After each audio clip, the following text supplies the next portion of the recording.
With Avengers Endgame around the corner, I started getting a little nostalgic for a Marvel superheroes themed game that I was solidly into during my mid-20s, that game being Raven Software's dungeon crawler RPG, Marvel Ultimate Alliance.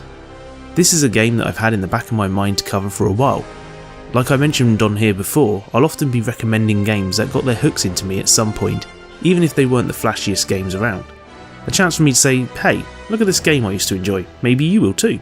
You know, a nice simple video. So, with that in mind, let's discuss the Marvel Cinematic Universe, the path to Marvel Ultimate Alliance, and how the somewhat B-tier game that could gave us the galaxy-spanning, reality-threatening storyline that the movies are only just catching up to now, and that the comics have been doing for years. Yeah, this will be simple.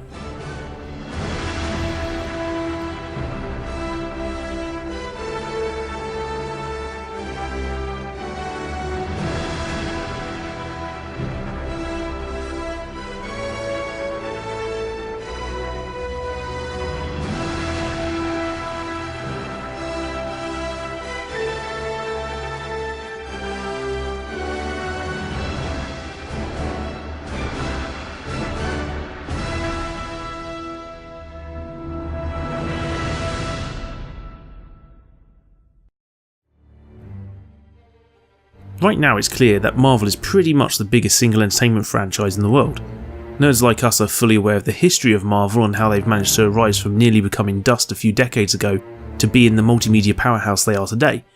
The current success can be drawn back to them taking a chance on self-producing a film based on Iron Man in 2008, and that final post-credit scene featuring Sam Jackson as Nick Fury that teased a much larger connected universe of possibilities.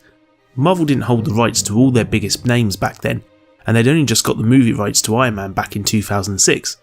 The film was a hit. I saw it opening day and had heard rumours of a post-credits scene and left the cinema buzzing, but sceptical.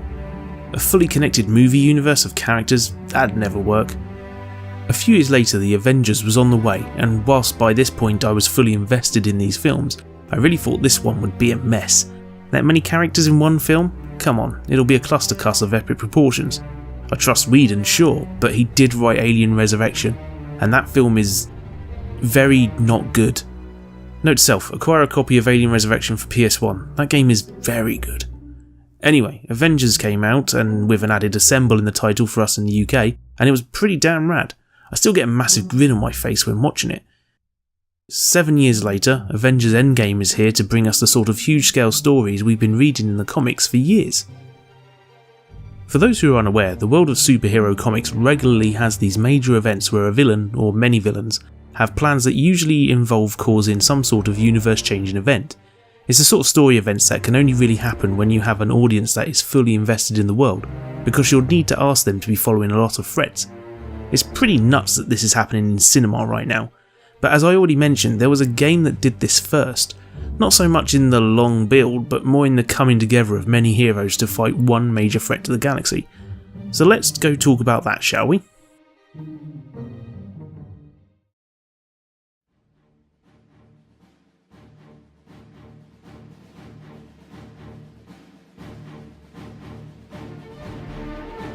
Marvel Ultimate Alliance was released on October 24th, 2006 for the PlayStation 2, Xbox, Xbox 360, PlayStation Portable, Game Boy Advance and PC, with PlayStation 3 and Wii versions following a month later.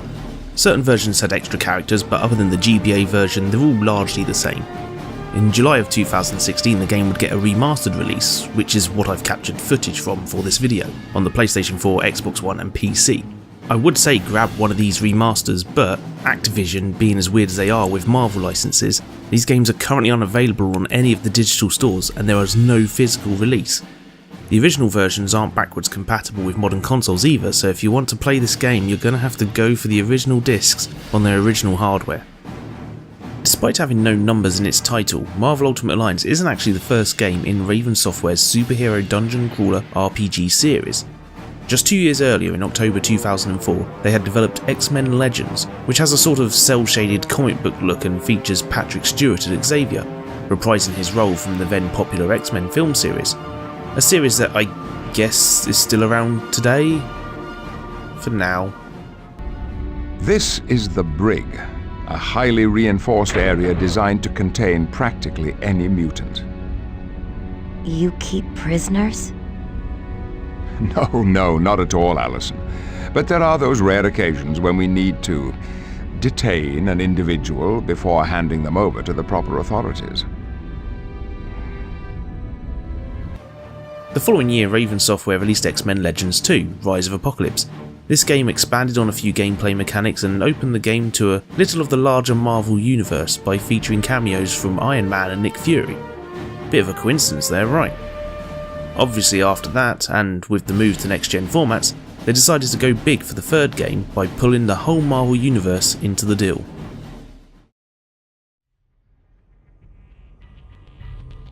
Marvel Ultimate Alliance isn't exactly a revolution of the format of the X-Men games, as it is an expansion and refinement.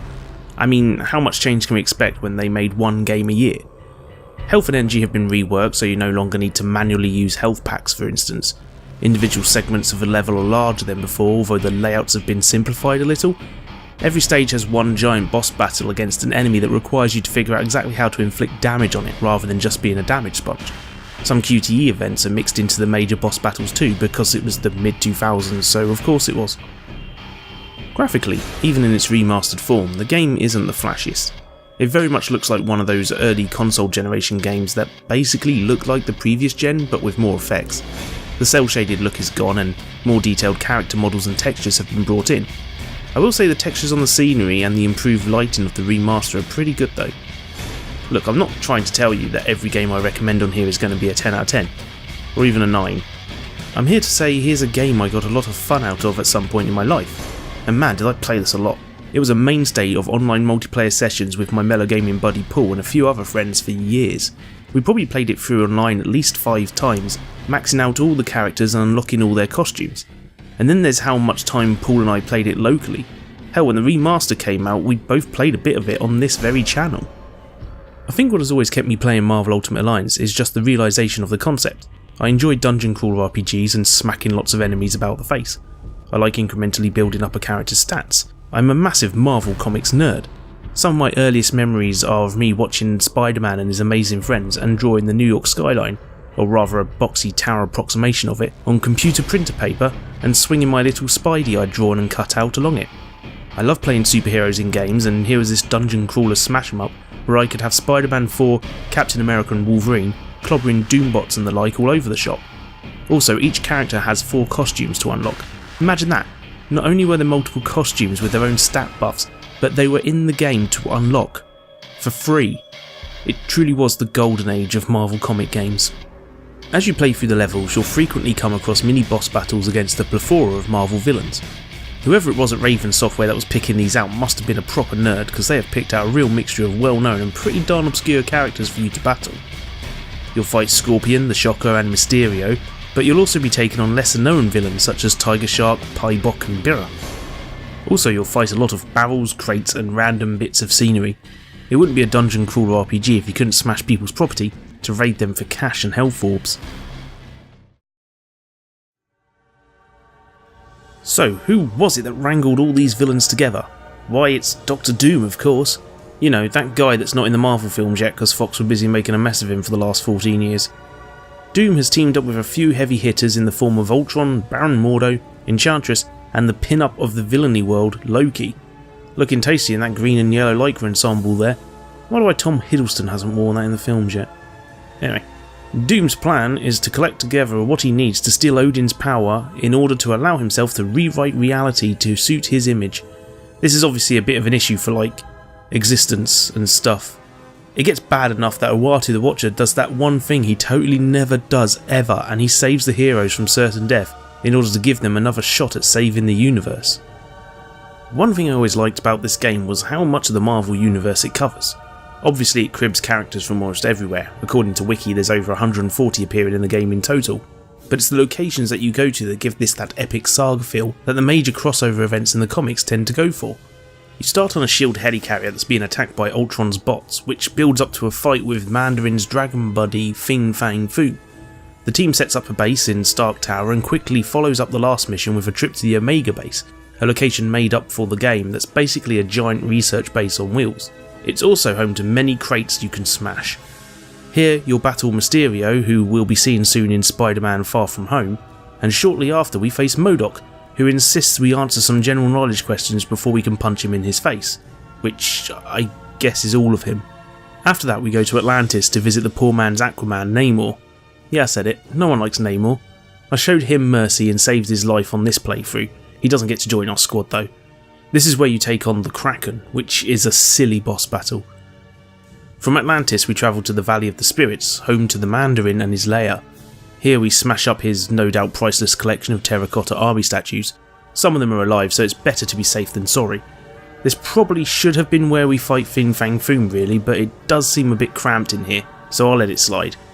Turns out the Mandarin isn't actually part of Doom's plot and was being used as a decoy after Loki impersonated him in Atlantis. Those crafty masters of evil. After that revelation, you set up base at Doctor Strange's Sanctum Sanctorum and head off to Doom's castle for the final battle. Except it's not. You've been tricked by Baron Mordo's magic and ended up in a fake Castle Doom that soon turns out to be Arcade's funhouse. By the way, Arcade is voiced by Quinton Flynn here, doing a pretty spot on Mark Hamill impression. Hello, heroes. This is your old buddy Arcade. I hope you're ready for a fun-filled day at Murder World, because I've got some killer events lined up. This is probably my favourite stage in the game because of one moment.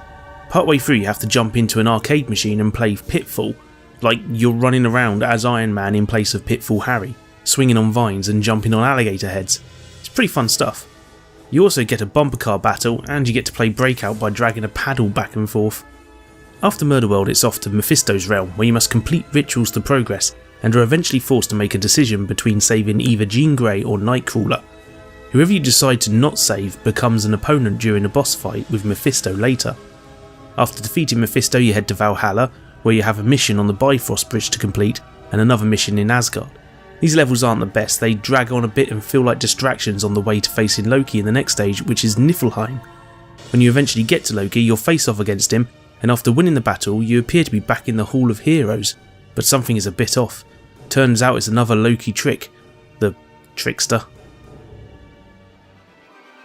This part ends with the previously mentioned near-death experience where Uatu transports you to Attilan, that place from the awful Inhumans TV series you hopefully skipped. From here you head to the Shi'ar Empire, home of Professor Xavier's ex-bird Landra. She's literally a bird woman. Here you'll face Gladiator and have a shot at rescuing Landra, although you're against the clock and it's always seemed to be balanced towards being on a second playthrough where you can actually smash things quicker. I mean that's my excuse for not saving her on this recording. You face off against Deathbird, save the day and head off to the Skrull planet next. This is another fun level, lots of things to throw enemies off of, which never gets boring. And you'll get to cap it all off by taking on Galactus in another QTE focused boss battle. Yeah, QTEs suck, but what were you going to do with Galactus? Talk to him or something? Wait, that's worked before? Huh. Right, we're in the home stretch now.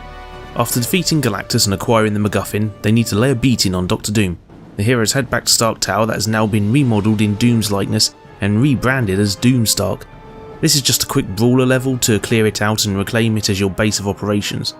From here, you're off to the actual finale battle at Castle Doom. For reals this time. The final level doesn't bring us much new, but does build up from an almost too quiet arrival to a series of battles against Doombots and evil clones of the X-Men. There's also a lot of barrels to smash, which is what Doom deserves, to be honest. I ain't respecting his property after the way he's behaved. Once you've got past them, you face off against Doom's Fantastic Four clones and eventually Doom joins the fight. This final battle is a straight up slugfest pretty much. There's multiple stages to it in terms of enemies, but the main goal is to use the Mjolnir inducer you picked up on the Skrull planet to weaken Doom enough to defeat him. Once that's done, the final cutscene plays where Odin reappears from his slumber to punish Doom and lock him away for all eternity. Nick Fury disbands the team, which Wolverine isn't too happy about, the soppy twat. Cap says they'll always be ready for another threat, at which point Galactus is seen setting his sights on Earth to get his revenge. Which never happens. The 2009 sequel was based on the Civil War comic arc, and I may get to that game on here someday. It's quite good. Oh hey, there's a post-credit scene where Uatu tells you what happened as a result of your actions. How novel. A post-credit scene in a Marvel thing.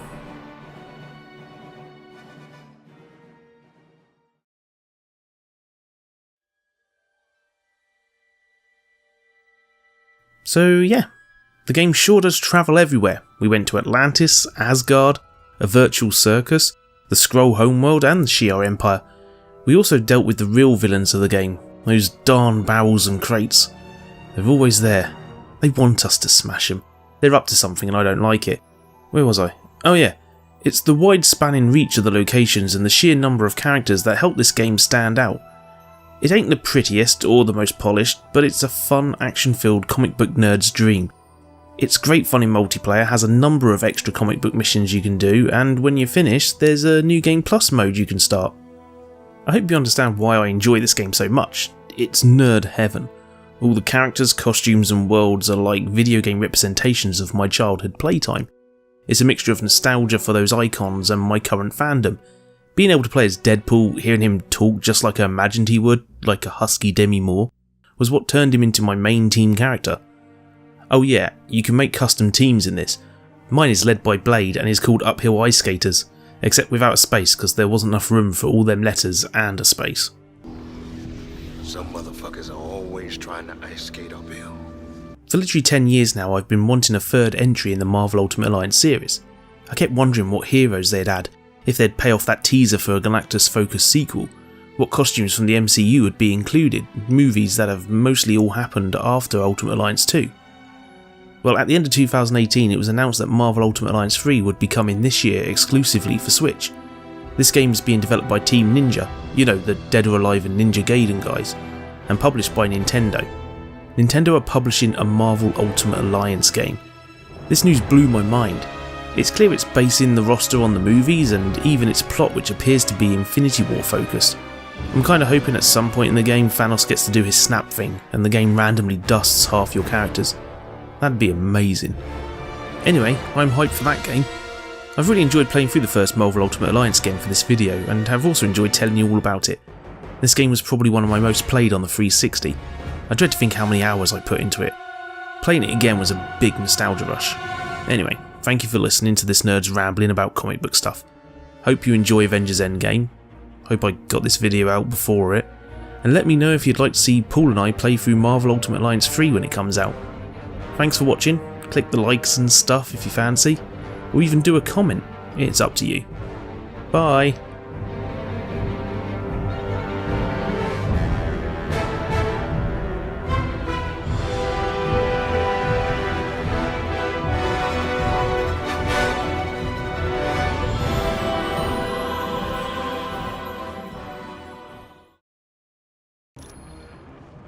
Oh, also I didn't know where to put this in the video, but when you're in the Omega base you meet Bruce Banner, and he's voiced by Aaron Hansen from Game Grumps in his first professional voice acting role. So, yeah. Bye! Am I glad to see you? What the heck is going on around here? There was a huge explosion and then I couldn't open this door. I'm fine. I just hope... Wait a minute. Did you say the Omega is under attack? We have to stop it. If that dam is destroyed, thousands of people will be killed in the flood.